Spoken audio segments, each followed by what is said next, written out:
I'm going to be starting today all the little planning steps to get the garage lifted. I'll show you in some clip later, or I'll go and take a clip and I'll just like plop it in here with the magic of editing. My garage is actually about 2 feet below grade on the back alley side. So that means that all the water that comes from the back alley comes in under the garage, and you can see over here where it's caused more than a little bit of damage. So I've got to actually raise the garage by 2 feet as a finished product, which means I have to lift it by like 3 feet or so. First step of that is going to be 1, marking out where I'm putting all my beams, and then 2, based on where those beams are intersecting, I've got to put some concrete sort of leveled depending on how bad. Like I know that back corner is really bad, and if I'm going to be building a 2-foot column of stone and wood, then I don't want it to be a slanty 2-foot column. So I have some tube for this over here that'll get cut up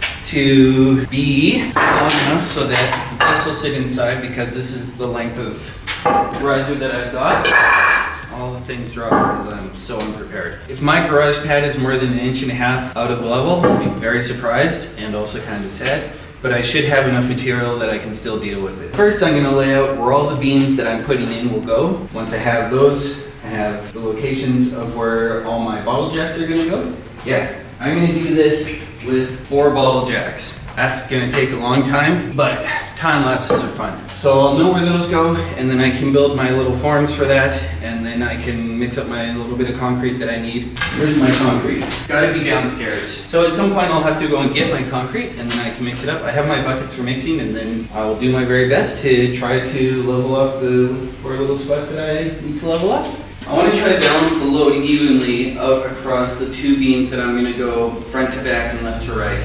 Now the front to back ones don't have a lot of options of where they can go because there's a garage door right there, so I kind of have to keep them pretty close to that wall. But that means that my left to right ones, it's a little bit more important that they're balancing the load a little more evenly. I guess I should really start over here. If someone wouldn't mind putting in the chapter measurements I call out, that would be pretty awesome. So I'm at 25 inches on the right side of the door, and 33 inches on the left side. So then I take my 33 inches on the left and I say, do I have a 33 here? This is the closest stud I have to 33, which is only about 24. So they did not frame these walls symmetrically. So I'm going to have a little bit of an angle from that 33 there to this 24 here. So I'll put an X on this one. I'll know at least generally where this is going to cross. This is a little bit of the same story. It's going to be from that 25 to this almost 30. So I have a pretty good idea of how far along this way I can put my beams that are going to go across. Now I have to decide how far this way the beams that are going across that way are going to be. So 22 over 3 is about by 7. I had exactly 7 feet there, and then I had 74 inches here. I have no matching measurements whatsoever. This is fine. None of the measurements that I have across any of the walls, any of the corners, are square. And that's okay. The beams that are going across don't have to be square. So if I'm 7 inches further this way on this wall than I am on that wall, it doesn't matter. All that the beams that are going across are doing really are keeping the building from splaying out sideways. And the same goes for the ones that are going front to back. They're just keeping the building from flopping out sideways. The thing that's going to actually be doing the lifting of the load is I'm going to get some 2x8s or 2x10s, whatever I decide on the day, and it's going to get screwed in along like this board into every stud all the way across. That's what's going to actually carry the weight of the wall. The beams that go across the floor are going to go right up underneath that. They're going to get bolted to the 2x4. Okay, that light went off. So it doesn't really matter if it's kind of doing this, because the reason it's going across is just to keep it from going that way. So if it's a little bit of an angle, it's going to keep it just as much from going that way as it will if it was dead square on. And then underneath, you know, obviously lower down, underneath is where I'm gonna put my ball jacks, and I'm gonna lift up on this beam, and then the ones that go across this way are gonna go on top of this. And they're gonna be underneath similar 2x8s, 2x10s that get strapped along that wall. So it's gonna be this big old grid of strapped and screwed and bolted all through stuff, and then I'm gonna lift it with 4 ball jacks. Let's see about this light, because all I did was tap the wall a little bit. 2 things to go over on this point. First is that I know I'm gonna be about 24 inches away from this wall. So that's, you know, somewhere in the middle-ish here. It doesn't have to be dead spot on. And then I know I've got this mark here, and you can just, again, sort of eyeball it. As long as we're close, that's fine. Then I can mark on the floor. So that's the first thing. I have generally about where my lift is gonna go here. The other thing, the second thing that I wanted to point out is that squatting like this is terrible for your knees, so don't do it. Work on your mobility, squat like an Olympian. Squat like an Olympian means squat like someone who does Olympic lifting. So where's my other X? My other X is here. And then how far out are we? 32. This one is a really good example of why I want to mark these out and place them so that I can build forms, because I've come right on top of this crack here, and this is way too wobbly to trust holding a garage up to. I know I need to be out about 32, which is about there, and then off of this mark here. So again, trace it out. I'll know where to put my forms in, and moving on. The reason I'm okay with just eyeballing this is that I know that the beam that goes across the room this way is going to be further out on that end of the wall than it is over here. So that gives me a good 6 inches of it's not dead center, it's not perfectly square. So if I'm lifting on this half of the block, that's okay. It's still weight dispersed down over here. The next thing is to check this area for level, and I can see we're quite noticeably out there. Front to back, we're definitely out too. There's front to back. I don't want to lift a garage on something that's at on level. Let's check the other one. So I know I need to be able to form there. That one is much worse. I need 4 that are 1 foot.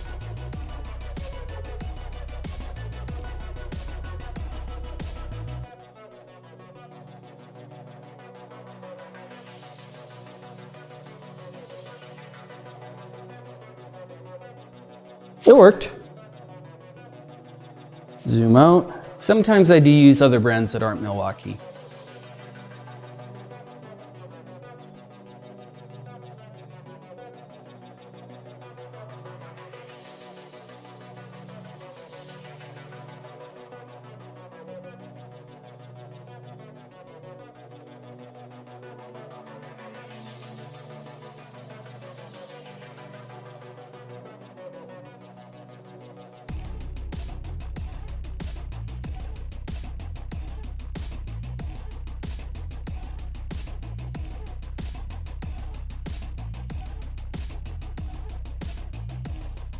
I went and got some replacement bits. I got a new battery in my new light, so I can have another go at this. All right, let's get this one out. Re-drill a hole here.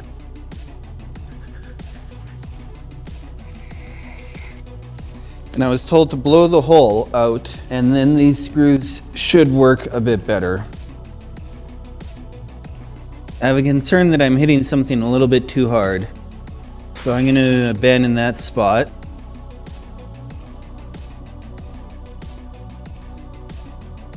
Wow, that is a totally different story with that hole blown out. Let's hope that works with the 2x4 still in place. But wow, okay, so do the things properly and they work really well.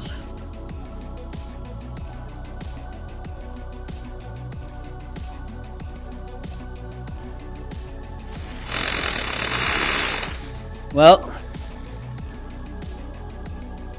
I think I killed that bit.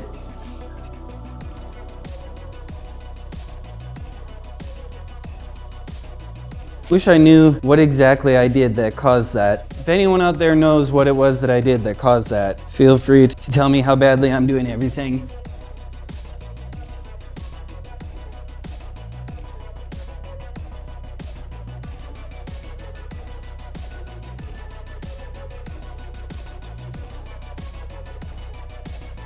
I haven't made concrete in so long. I really don't know how much water for how much mix, and it seems like that was way too much water. Now, I did bring in my good mask.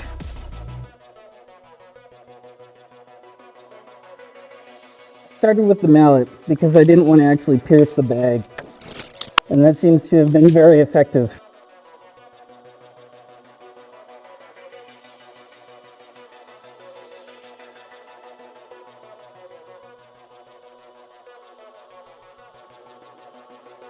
I want to scratch my nose, but I can't. My solution to get the concrete that's already there wet is just going to be take my dirty water here, get my hand in it, and wet the concrete. And I'll do one pass now, and then hit it maybe just a little bit lightly again when I come around with the concrete. That'll do. And that's splattering on my legs. The difficult part will be getting this proper level.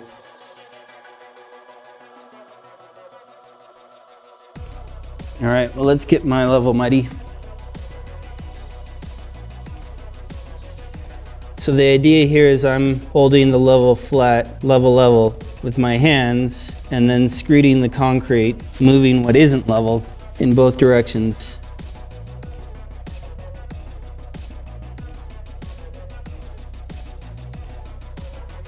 Well, hopefully that'll be better than what it was.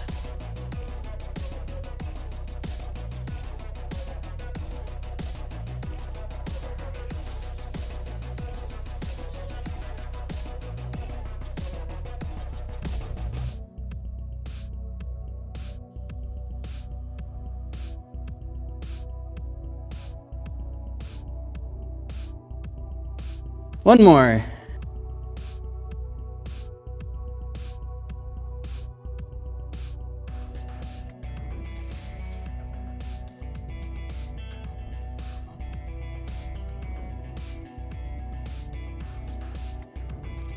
Pro tip, if you swirl your bucket, it keeps the particles in the water suspended so that when you toss it, more comes out. Basically clean. I'm gonna give it another quick squirt. Swirl your bucket. That's as good as that's ever been.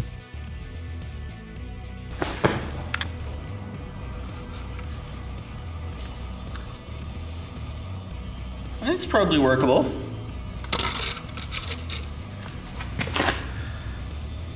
And the same there. That's what it is without the leveling. From that to that. I will accept that. And now I just have to clean up all the mess from the garage. I'm super glad I have a 2-car detached garage. I'm not super glad that it's a little old and a little broken. This one, where there were 2 knots, one going this way and one going this way, we got a big old split in it, and you can see it from the outside where the roof dips. So what I'm gonna do is I'm gonna get me a 2x4, I'm gonna screw it on down over here, I'm gonna go up over here and lift real hard and screw it in over here, and with any luck, that should fix my dippy roof. One of the things I can do is get up here and hammer these guys down so that they're not in the way of my tubifer.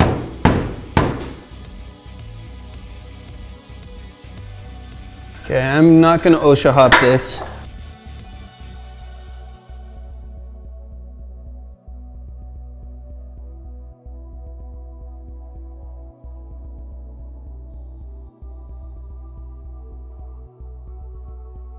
Let's hope I can do this without getting a clamp.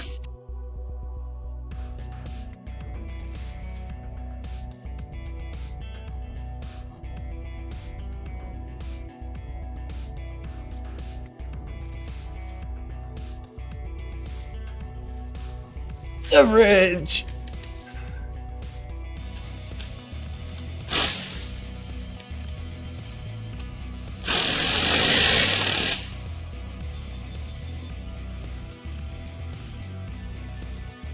I noticed there is a second break in that particular roof stick. I'm tired, words are failing me. I'll look up what the proper word is for this later. But I noticed there's a second break on it, so I'm gonna do the same thing, but starting from this side. So I'm gonna start 3 screws in the end of this 2x4. And I'm going to attach it at the top first, and then apply it at the bottom. I think I'm too far forward with the ladder. So leave that there. Hopefully it doesn't fall on my head. In case anyone's ever wondered, is it really worth it to show all the parts of a particular project? Figuring out that this had 2 breaks in it instead of 1, having the ladder be just in just the wrong spot. These are all little things that you can come up against when you're doing what should have been on the surface a fairly easy fix. And instead of it being fairly easy, it's turning into definitely a bit of a chore. And then I need a shorter bit. And then before I go and lift it on that side and screw it in, there's a couple I have to take off of the other board that I already put in.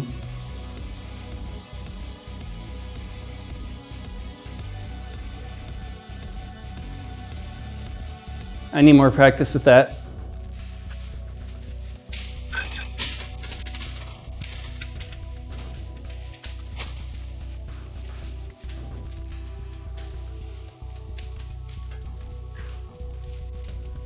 So the reason this is dangerous is this 2x6 is not sitting on the edge of the building with much bearing.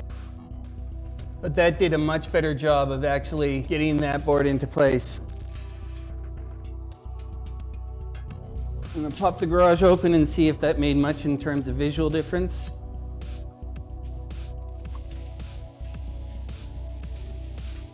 And that's a problem. Huh.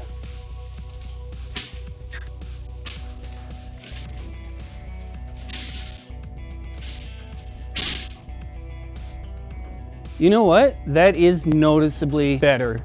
I think there might be one nail that might have gotten lifted up a bit, so I'm gonna hop up on the roof. You can still see a little bit in that general area, but you have to be looking for it. It's not like an obvious dip now.